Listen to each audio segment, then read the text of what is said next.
An Iowa City tradition is coming out of hibernation. And I check out a new exhibit at the University of Iowa Main Library. And we'll recap Iowa's baseball game against Mizzou. And later I'll break down the Big Ten tennis tournament from this weekend. Warm temperatures and rain is in our future. Stay tuned for more on weather. All that and more coming up on this Wednesday morning edition of DITV News. Don't go anywhere, it all starts right now.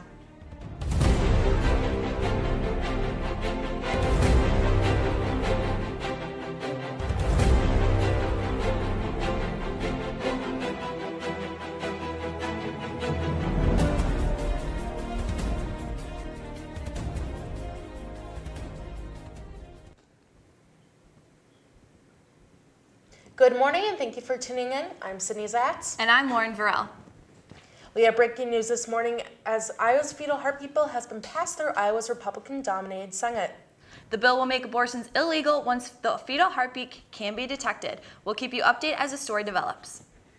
The Iowa City Police Department is investigating a strong-armed robbery occurring early Tuesday morning near the 2700 block of Wayne Avenue. The victim said he was pushed to the ground and had an undisclosed amount of cash stolen. The suspect is being described as a black male in his late 20s with little to no hair and a medium build. Officers responded to the scene but couldn't find the suspect. The Iowa City Crime Stoppers is offering up $1,000 to anyone with information leading to the arrest.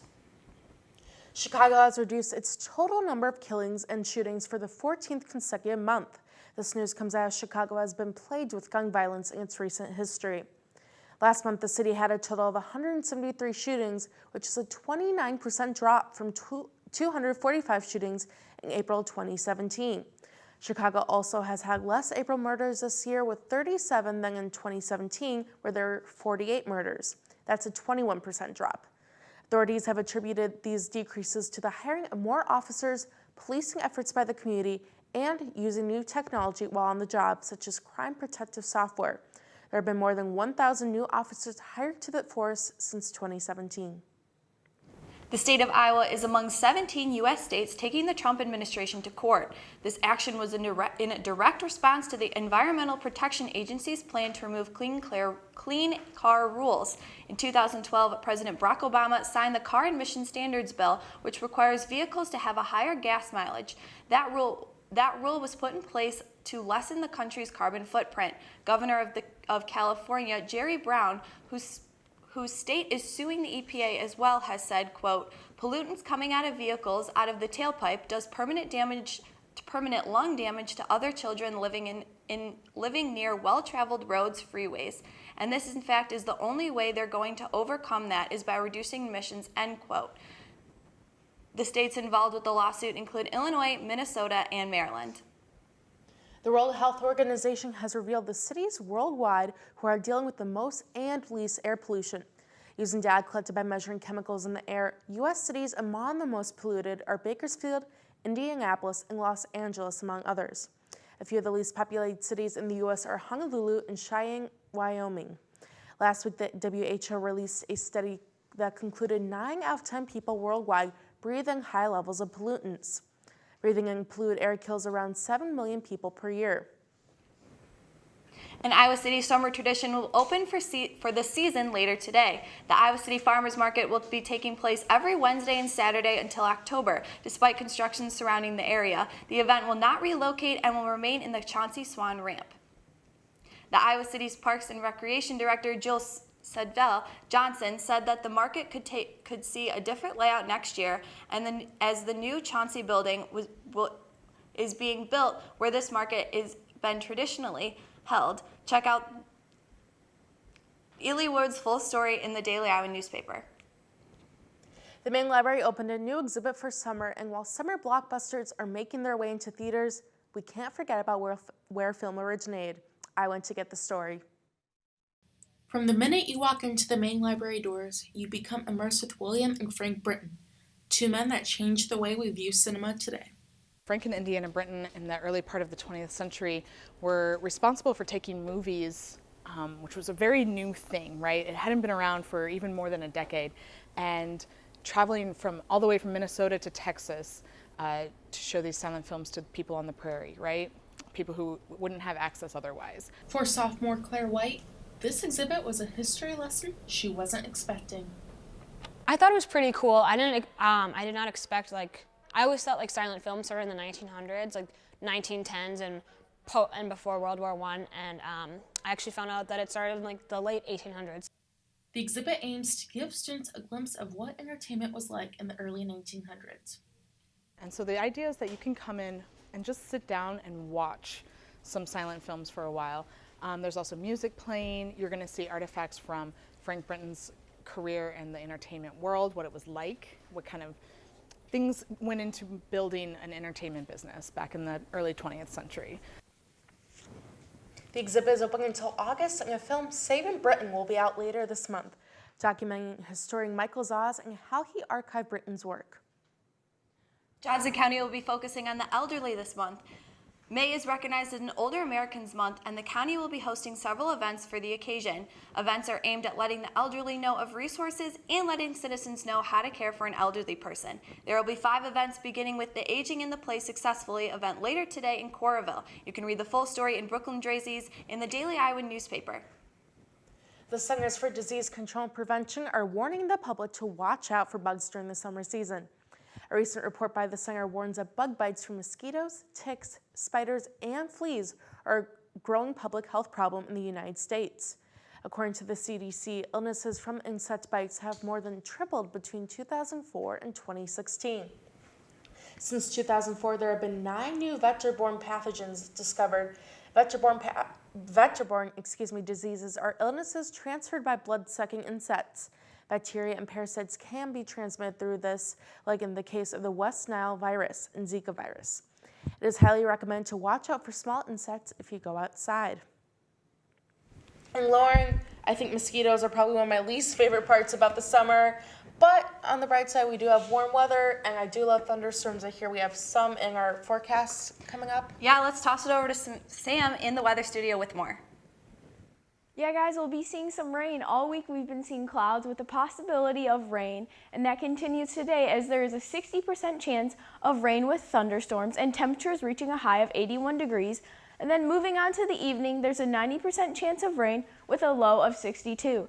Moving on to the rest of the week, Thursday we have a 100% chance of rain with high winds of 15 to 20 miles per hour and a high temperature of 74 and a low of 54.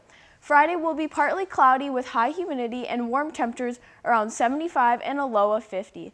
Then Saturday, it looks like we will be mostly sunny with a high of 74 and a low of 48. Sunday, those clouds will show up again with a 20% chance of rain and a high of 75 and a low of 51. Then jumping into next Monday, we will see sunny skies with a 50% chance of humidity and a high in the low 70s and a low in the 50s. We might be getting lots of rain this week, but those warm temperatures have been hiding away for so long. Have a great Wednesday, and back to you at the desk. Sam, I'm pretty excited for some rain. It's always nice to see that in the forecast. A third woman has accused TV journalist Tom Brokaw of sexual misconduct. Freelance reporter Mary Reinholtz wrote an essay in the New York Times on Tuesday stating that he kissed her without her consent 50 years ago. This came at a time when he was helping her with an investigative report. This accusation comes just a few days after 2 women came forward and alleged Brokaw of sexual misconduct. Brokaw has denied the claims in an email to NBC colleagues. NBC is currently investigating the situation. A new website has been introduced by the Iowa Secretary of State. Paul Haight has a resource for Iowa voting in the upcoming Iowa primary elections. VoterReady.org contains information for voters to know about what forms of identification they need to vote at polls, important dates, deadlines, links to register and to vote, and how to vote absentee ballot. The Iowa primary next month and absentee voting begins next Monday. The Iowa City and Coralville Public Library are now offering movie streaming services and book deliveries to your home.